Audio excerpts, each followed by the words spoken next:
Learning objective number 3. Recognize the ways hazardous materials harm people.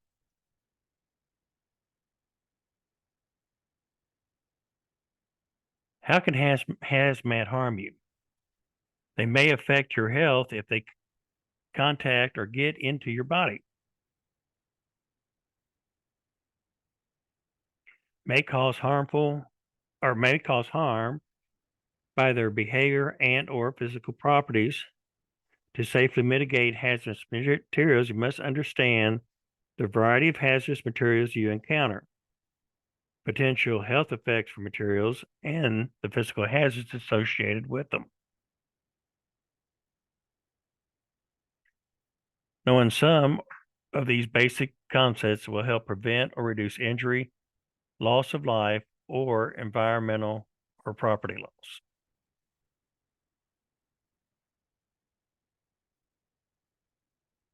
Exposure to hazardous materials may be either acute, where a single exposure or several repeated exposures to substance within a short time, or chronic, long-term, and reoccurring. Health effects could also be acute or chronic. Acute health effects are short-term effects that appear within hours or days, such as vomiting or diarrhea. And chronic health effects are long-term effects that may take years to appear, such as cancer. Some harmful substances do not hurt the body right away. Delayed effects can occur hours to days later.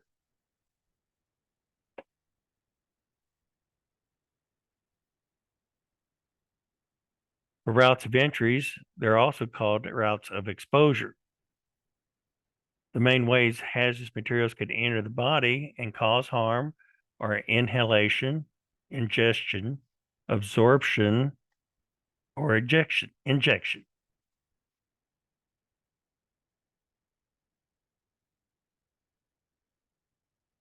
Inhalation is breathing hazardous materials in through the nose or mouth, such as vapors, smoke, gases, liquid aerosols, fumes, or suspended dust.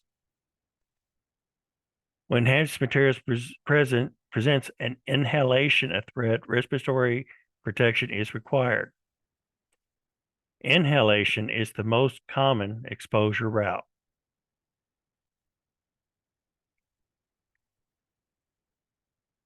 Ingestion. Eating or swallowing hazardous materials through your mouth. Poor hygiene after handling a hazardous materials incident can lead to accidental ingestion.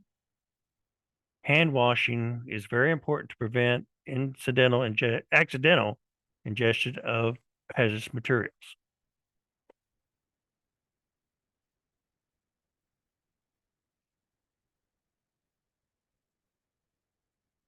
Some materials easily pass through the skin and mucous membranes. This is called absorption.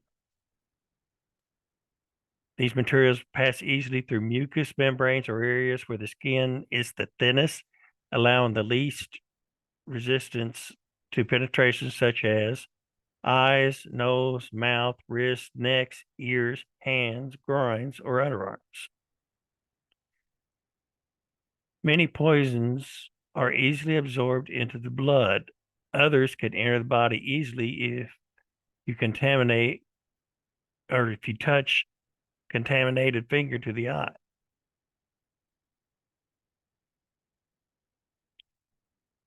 Injection is a process of taking in materials through a puncture of the skin. Protection from injection must be considered when dealing with any sort of contaminated or potentially contaminated objects easily capable of puncturing skin, such as broken glass, nails, sharp edges, or tools like utility knives.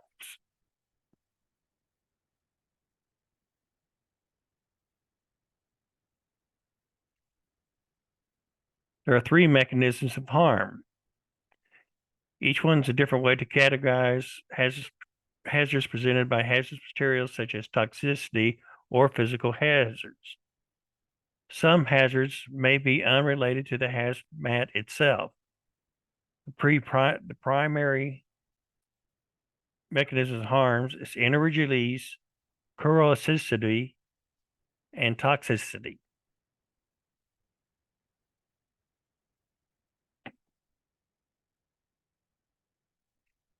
Energy is the greatest threat at hazmat incidents. Many hazardous materials will release energy due to their chemical or physical properties and the way they are shipped and or stored.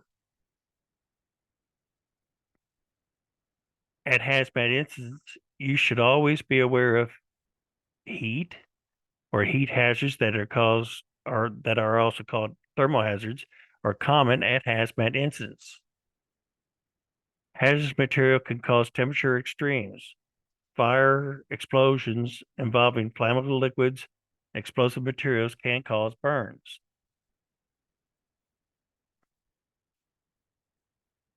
Environmental factors such as hot weather could cause heat illness. Lack of heat can also cause harm. Cryogenic liquids, liquefied gases are so cold that if contacted, may cause harm or injuries. Cold atmospheric temperatures can complicate many hazardous materials operations.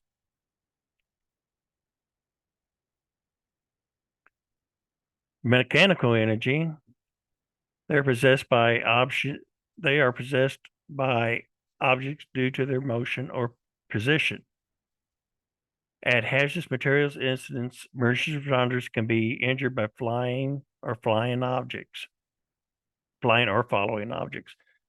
Friction injuries may occur as a result of skin rubbing against abrasive surfaces, causing abrasions, blisters, and burns.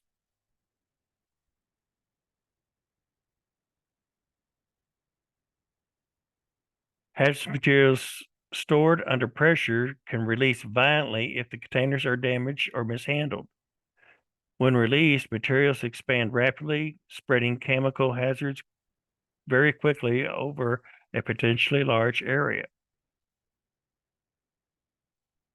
Electrical hazards and electricity may present at hazmat incidents in sources including utilities, energized containers, or electrical equipment such as portable generators and power tools.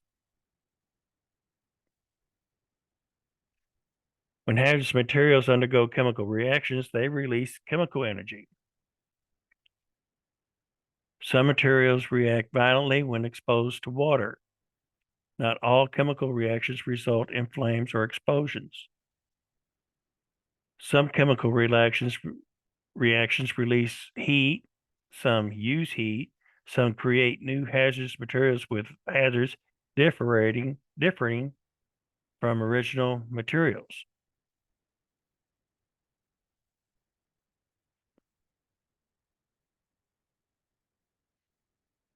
Energy emitted as particles or waves is called radiation. The potential for radiation exposure exists at instances at medical centers, certain industrial operations, nuclear power plants, and or research facilities.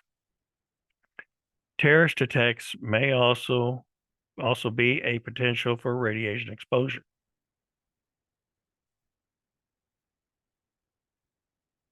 Corrosives are chemicals that destroy or burn living tissues and have destructive effects by virtue of their corrosivity. Corrosive materials can hurt if in contact with your skin or body and may damage tools and equipment. With the exception of liquid and gas fuels, corrosives comprise largest uses class in the industry.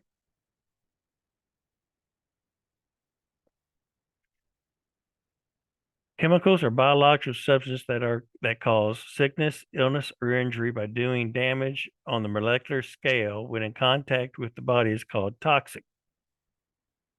Biological organisms such as viruses or bacteria may cause severe disabling disease or illness. Toxins can cause damage to the organs and other parts of the body. Many toxins have fast acting acute effects while others may have chronic effects not manifested for many years.